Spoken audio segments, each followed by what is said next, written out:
तर मंडळी, आपण इथे हा केक बघत आहे. तर हा केक मी बनवलेला आहे आज. आणि आपण नेहमी जेव्हा केक तयार करतो तर त्यात साखर, गूळ किंवा खजूर हे टाकूनच आपण केक तयार करतो. पण आज मी यात यापैकी काहीच टाकलेलं नाही आहे. आणि तुमच्या घरामध्ये जर डायबिटीस पेशंट असेल तर त्यांच्यासाठी हा केक अतिशय छान आहे. आणि विदाऊट ओव्हन आपण हा केक इथे बेक केलेला आहे. तर बघा, आता यामध्ये मी हे जे काही न टाकल्यामुळे हा केक मी इथे बनवलेला आहे. तुम्हाला प्रश्न पडला असेल की तुम्ही यात काय असं टाकलेलं आहे की तुम्ही हे न टाकता इथे केक तयार केलेला आहे. तर तुम्ही ही जी व्हिडिओ जर शेवटपर्यंत बघितली तर तुम्हाला कळेल ते. आणि एकदम सॉफ्ट मऊ असा हा केक आपल्या इथे तयार झालेला आहे. तर व्हिडिओ जी आहे ती शेवटपर्यंत बघा, अजिबात स्किप करू नका, म्हणजे तुम्हाला कळेल की हा केक मी कशाप्रकारे तयार केलेला आहे तो. तर चला बघूया आपण आपला हा केक. तर बघा, आता इथे घेतलेले आहे मी 2 चिकू. आणि हे चिकू मी एकदम स्वच्छ पाण्याने धुतलेले आहे. आणि हे जे चिकू आहे तर हे खूप गोड आहे. तर हे चिकू गोड असल्यामुळे मला या केकमध्ये साखर किंवा गूळ टाकायची अजिबात गरज वाटली नाही. आणि आता या 2 चिकूमधला आपण आतला हा सर्व गर इथे काढून घेणार आहोत. तर बघा, आता तुमच्याकडे जर एवढे गोड चिकू नसले तर तुम्ही 3 चिकू घ्या इथे. आणि हे जे मेजरमेंट आहे या मेजरमेंटप्रमाणे तुम्हाला जर करायचं असेल तर तुम्ही चिकूची क्वांटिटी इथे वाढवू शकता. पण मी इथे हे 2 चिकू घेतलेले आहे आणि यातला सर्व गर मी हा काढून घेतलेला आहे.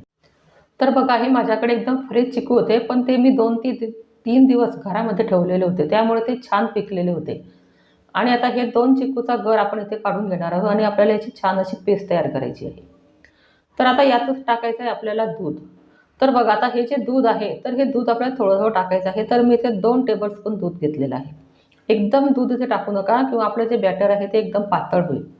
पण बघा, आता इथे हा छान असा चिकूचा गर काढलेला आहे आणि आपलं हे चिकूचं जे मिश्रण आहे तर ते एकदम छान असं स्मूथ तयार झालेलं आहे. तर मंडळी, आता हे आपल्या एका बाउलमध्ये काढल्यानंतर आता यात टाकायचं आहे आपल्याला 1/2 कप आपल्याला इथे मैदा घ्यायचा आहे. तर मी हा केक मैद्यापासून केलेला आहे. तुम्हाला जर मैदा नको असेल तर तुम्ही गव्हाचा पिठाचा इथे वापर करू शकता. 1 टेबलस्पून आपल्याला इथे कोको पावडर टाकायची आहे. आणि आता यातच टाकायचं आपल्याला 1/2 टी-स्पून बेकिंग पावडर. तर बघा, आपण हा चॉकलेट केक बनवण्यामुळे आपल्याला हे कोको पावडर इथे घ्यायची आहे. आणि 1/8 टी-स्पून आपल्याला इथे बेकिंग सोडा घ्यायचा आहे. तर तुम्ही विदाऊट कोको पावडरसुद्धा हा केक इथे तयार करू शकता. तर हे छान आता इथे चाळल्यानंतर आपल्याला एकजीव करायचं आहे. तर आता हे एकजीव झाल्यानंतर आपल्याला इथे थोडं दूध टाकावं लागणार आहे. तर हे जे बॅटर आहे तर यात पूर्ण आपलं जे मिश्रण आहे तर ते एकजीव होणार नाही. आपल्याला यात थोडं दूध हे लागणार आहे. तर आधी आपण छान एकजीव करून घ्यायचं आणि नंतर आपल्याला वाटलं तर आपण इथे दूध टाकायचं आहे. तर आता यातच टाकायचं आहे आपल्याला 1 टेबलस्पून आपल्याला इथे तेल घ्यायचं आहे. तुम्हाला जर तेल घ्यायचं नसेल तर तुम्ही बटर किंवा तूपसुद्धा इथे घेऊ शकता. आणि चवीसाठी आपल्याला 1 पिंच इथे मीठ घ्यायचं आहे. आणि हे टाकल्यानंतर आपल्याला बघा, आता इथे थोडं दूध घ्यायचं आहे. तर बघा, आता हे जे बॅटर आहे तर हे आपलं केकचं बॅटर छान असं तयार होईपर्यंत आपल्याला थोडं-थोडं दूध यात टाकायचं आहे. तर यात किती दूध लागलेलं आहे तर हे मी तुम्हाला डिस्क्रिप्शन बॉक्समध्ये देणारच आहे. तर आता अजून आपल्याला थोडं दूध यात ॲड करायचं आहे. तर बघा, इथे पाण्याचा अजिबात वापर करू नका, कारण आपण फ्रूटपासून इथे हा केक तयार करणार आहोत.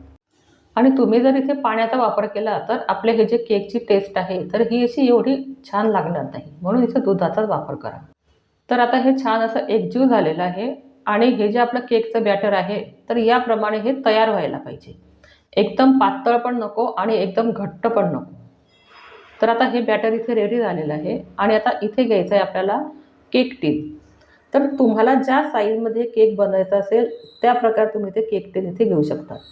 तर आपल्याला हे पूर्ण चारी बाजूंना स्प्रेड करायचं आहे. तर बघा, आता इथे गार्निशिंगसाठी तुम्ही ड्रायफ्रूटसुद्धा टाकू शकता. पण आता हा चॉकलेट केक आपण तयार करतो आहे तर यामध्ये मी चोको चिप्स टाकलेले आहे. तर 1 टेबलस्पून आपल्याला इथे चोको चिप्स टाकायचे आहे. तर आता हे छान असं चारी बाजून टाकल्यानंतर इथे आपली कढई जी आहे तर ही 10 मिनिटासाठी मी प्रीहीट केलेली आहे. आणि आता त्यात आपल्याला हा जो केक टिन आहे तर हा केक टिन ठेवायचा आहे. कढई एकदम गरम आहे तर अतिशय व्यवस्थित इथे हे आपल्याला काम करायचं आहे. तर आता हे ठेवल्यानंतर आपल्याला हा जो केक आहे तर 30 मिनिटासाठी आपल्याला बेक करायचा आहे. तर बघा, आपण इथे फक्त अर्धा कप मैद्यापासून केक तयार करतो आहे, म्हणून आपल्याला 35 ते 40 मिनिटासाठी हा केक इथे बेक करायचा नाही आहे. तर आता 25 मिनिट झालेले आहे आणि आता बघू आपण आपला हा केक. तर बघा आता ही जी टूथपिक आहे यात थोडं आपलं केकचं बॅटर लागलेलं आहे. तर आपण अजून 5 मिनिटासाठी हा केक इथे बेक करणार आहोत आणि 5 मिनिट झाल्यानंतर आपण बघूया आपला हा केक कशा प्रकारे इथे तयार झालेला आहे तो. तर बघा आता इथे हे मी झाकून ठेवलेलं आहे आणि 5 मिनिटानंतर बघू आपण आपला हा केक. तर आता पुन्हा मी टूथपिक टाकते आहे आणि आता आपला हा केक हा छानपैकी बेक झालेला असेल, कारण याचा वाससुद्धा घरामध्ये खूप सुंदर येत होता. तर बघा आता आपल्या ह्या टूथपिकला काहीच लागलेलं नाही आहे केकचं बॅटर.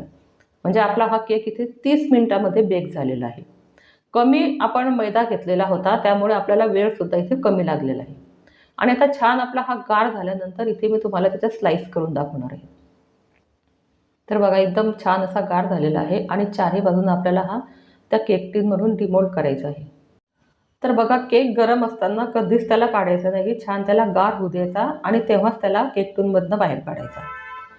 तर बघा आता एकदम सुंदर आपला केक इथे बेक झालेला आहे आणि आता आपण याच्या स्लाइससुद्धा बघूया कशा आहेत त्या.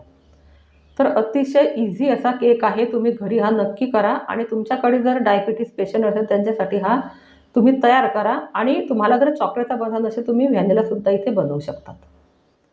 तर तुम्हाला माझी व्हिडिओ कशी वाटली मला कमेंटमध्ये सांगायला अजिबात विसरू नका आणि चॅनलवर जर नवीन असाल तर चॅनलला सबस्क्राईब करा, शेअर करा आणि इंस्टाग्रामला सुद्धा मला फॉलो करा. तर बघा किती छान अशी जाळी आलेली आहे, एकदम सॉफ्ट आपला केक इथे तयार झालेला आहे.